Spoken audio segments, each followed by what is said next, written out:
So let's start by talking about approach. You know, I was reminded about the importance of approach many, many years ago when my wife and I first moved in with each other. You see, we fought a lot over little things. Things mostly that happened in our bathrooms. We called these our bathroom brawls. Is the toilet seat up? Is the toilet seat down? By far the biggest fight my wife and I ever had was over toothpaste. You see, my wife's a roller and I'm a squeezer. And all of you out there who are rollers, I appreciate the fine artwork you create out of your toothpaste. But you know that the most awful thing that can happen to you is to have a squeezer come by and ruin all that effort you've put in. But to me, getting toothpaste out of a toothpaste tube is an act of aggression. I feel powerful in the morning and the evening. And we would fight incessantly over little things like this. And finally, my wife, who is much smarter than I, said, time out. What are we doing here? We've just been married, we love each other, and yet we're fighting all the time. We need to look at this differently. And as soon as we started looking at our bathroom brawls as opportunities to learn about each other, to make concessions, to collaborate, things changed. And I'm happy to say, after 15 years of marriage, we no longer fight over toothpaste.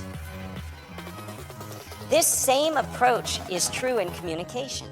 Most of us, when we are in situations where we need to communicate, we see them as threatening. We see them as opportunities for failure. And I'd like to suggest that we need to change that. We need to approach communication in an open way.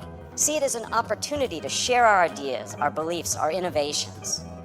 And when we take a perspective of openness, all of a sudden something that we dread becomes something that we embrace. So the first step to effective communication is to approach it in an open way.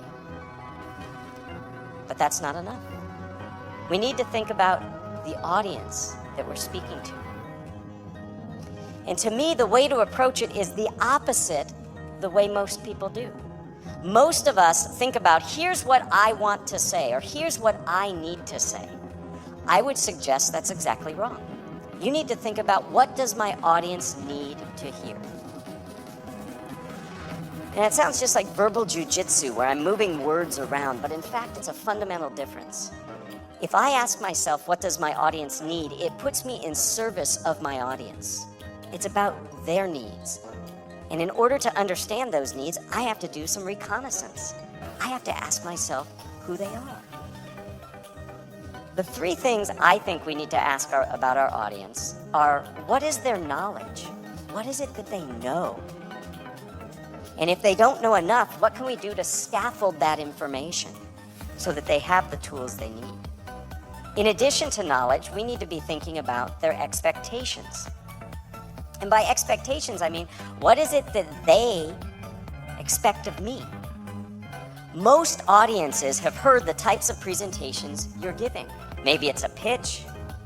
Maybe it's some kind of advertisement or marketing. Maybe it's a TED Talk. Your audience has heard those kind of presentations before. So what do they expect of you? And then you can choose to conform to those expectations or not. You know, I have 2 young kids, and I learned that sometimes violating their expectations actually isn't the most effective thing I can do for the communication we need. My boys sometimes make me upset. And when they make me upset, I used to raise my voice to no avail. Nothing happened. I was ignored.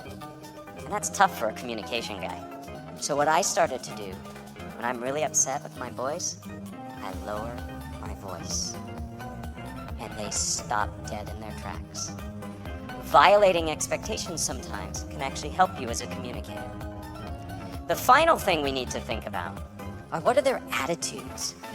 The way you approach your communication is influenced by what your audience thinks about what you're talking on. Are they in favor of it? Are they against it? Are they hesitant, agnostic?